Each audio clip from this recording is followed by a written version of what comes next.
Good evening, everyone. My name is Sandra Isanamapeno. I'm here for business. Finance Minister Ken Oforiatta has given governments firm assurance of instituting fresh measures to help sustain the CEDI's current marginal stability. This was after the local currency actually gained in value by 3 pesos and was selling at 5 cedis, 60 pesos today. As you know, we went through Parliament with the bridge financing. That has been concluded. So the central bank, has that money. Cocoa Board also concluded its 300 million facility. So that's nearly $1 billion, and that's coming. The Eurobond roadshow is going well. We'll be in London for the final meetings on Monday, and we expect to have a very successful flotation of $3 billion. So I think, with that and the fundamentals being as good as they are, we expect a reversal in stability. I think maybe the confluence of things in the first quarter, i.e., the first quarter is usually where the pressures are for dividend and coupon externalization, trade flows, etc., compounded by strengthening of the dollar, and I think for us specifically is the issue of concluding of the IMF program maybe has led to some uncertainties by the investor community. But I think what we are doing now will reverse it. But more significantly for us as Ghanaians is to realize that exchange rate is a price, which means just demand and supply. And really we should look at the structure of our current account so that we are not an import-dependent country. Because once we eliminate that, the yo-yoing of the CEDI will be eliminated, and that's the key thing. So what we are doing is that we are going to have a comprehensive review very soon of all of our port charges and statutory charges there to make sure that we are the most efficient port and most competitive port so we don't import in inflation from outside. And that is going to be done in the next few weeks. So if you've been following the performance of the CEDI, you realize that in the early hours of yesterday, the CEDI went for 5 cedis, 86 pesos to the dollar. Our checks, however, around 5 p.m. today shows a significant improvement. The CEDI was trading at 5 cedis, 64 pesos, and is expected to show some stability in the coming weeks. To other stories now, and the public is being cautioned to avoid the purchase of counterfeit and fake phones to avoid challenges with the quality of network services enjoyed from telecom operators. Chief Executive of the Ghana Chamber of Telecommunication, Ken Ashigbe, gave the warning at a ceremony to mark this year's Consumer Protection Day in Accra. According to the Organization of Economic Cooperation and Development, OECD, 1 out of every 5 phones on the market is fake. Regrettably, the use of fake phones tend to impact quality of service network operators offer to their customers, thereby leading to poor user experience. It is against this backdrop that CEO of the Chamber of Telecommunications, Kenneth Ashigbe, is advising customers to purchase mobile phone devices from original shops to avoid the challenges that come with fake phones. One of the major challenges that confront us in this part of the world is a lot of the fake phones that are on the market. They are generally lower quality. The level of protection that should be in it, even for radiation, is not well done. The components themselves are cheaper. So in as much as you might spend, maybe you would say that you might not spend that much money at the beginning to buy it. The total cost becomes more. You might have to replace it. Your batteries, there are problems with the batteries and all of that. So it is important for all of us that we ensure that we get the quality phones.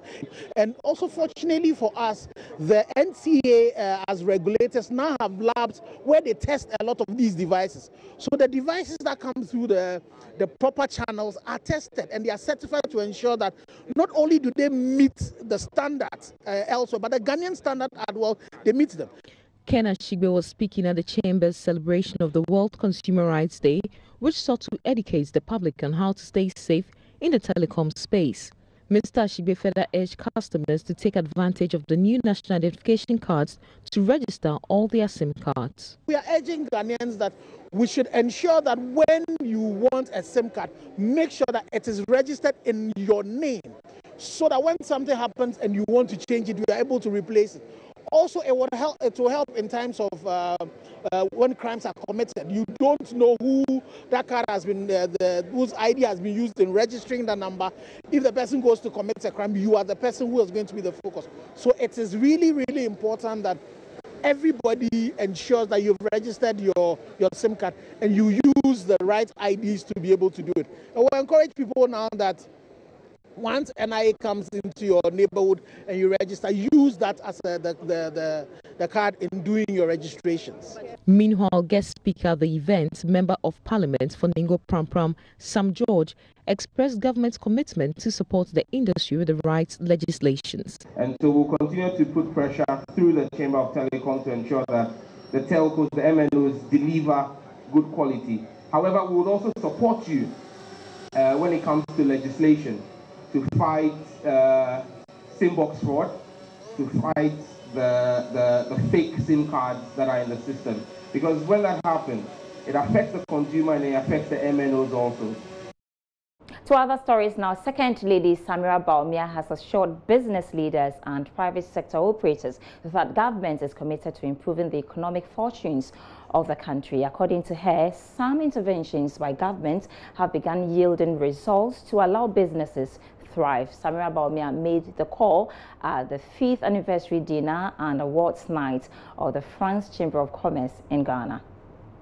The private sector is always regarded as the engine of growth due to the role it plays in the Ghanaian economy. Though the city is facing severe challenges with the major trading currencies, government has assured it will create an enabling environment for businesses to thrive. According to Samira Bawumia, government is committed to improving the economic fortunes of the country. The impact of your activities is well recognized, not only by the government, but by the Ghanaian and non-Ghanaian business communities. And I'm confident that we can count on the continued support of CCI France Ghana. To all of you business leaders here today, be assured that this is the best time to invest in Ghana. Together, when we join hands, we can further the economic and trade partnership and cooperation. So to this end, I say Aiko or félicitations to the CCI France Ghana. The event saw producers of Supersem Cement, CBI, Imagine the Best Company of the Year, EcoBank Ghana, Best Digital Project, and Casapreco Awake Mineral Water being the Corporate Social Responsibility Product of the Year. We believe in the market in Ghana. That's why we have invested. We are thankful to all our partners, the financial partners, our bankers, also the government of Ghana, which helped us in investing in Ghana. And through this journey, it has not been easy, but we went through it and we had a very good experience and a good time investing in Ghana. EcoBank is the bank. EcoBank is the Pan-African bank. We've come a very long way in terms of banking, and I would say we won the prize for the best digital project. As we are all aware, the EcoBank digital service is what's up now. That's what's in vogue now, actually. And EcoBank is trying very hard to make it very convenient for our customers to be able to access banking services from the comfort of their homes. And this goes to show that we've done a very good job. One for Life, Awake Purified Water, where we give a peswa of every bottle sold to the Kolebu Cardiothoracic Unit to support people with all various degrees of heart problems. So we say a big thank you to everybody who has helped us, especially to our consumers, who without them we can't do this, because then again they have to buy the product for us to get that one peswa that we are donating to the Kolebu Cardiothoracic Unit. The event brought together some captains of industry and a section of the international business community. Ebenezer Sabute's report for Joy Business. Dumsor or no Dumsor? That's the question being asked by most Ghanaians. Well, it looks like there's more to it, because Great Coal is advising the new power managers, the PDS, to shed some load details, plus other stories in our local summaries. The power distribution service has been advised to shed load at various bulk supply points to ensure system stability in Ghana's power distribution, a request by Ghana Grid Company Limited. Gridco disclosed in a press release today said due to the construction of the road interchange at the ACP junction Pokwase, the capacity of the transmission network will be limited. The total cost of doing business at the port has reduced from 1,280 Ghana cedis to 320 Ghana cedis after the implementation of the paperless clearance system. This, according to Finance Minister Ken Ofori-Atta, represents about 75%. The Minister of Finance said the paperless clearance system has rather reduced cost of doing business at the ports drastically. The government is in talks with some private investors to revive the abandoned Aveime rice factory. According to the Trade Ministry, deliberations are far advanced with a private company called Flamingo to get the factory working in some 3 months' time. It's a wrap for the first part of business, but in the second half, when I come back, are you getting value for money from your service provider? Today is International Consumer Protection Day. We'll be having a conversation on that, and we'll hear from you on the street as well. Stay tuned. I'll be back after 8 p.m.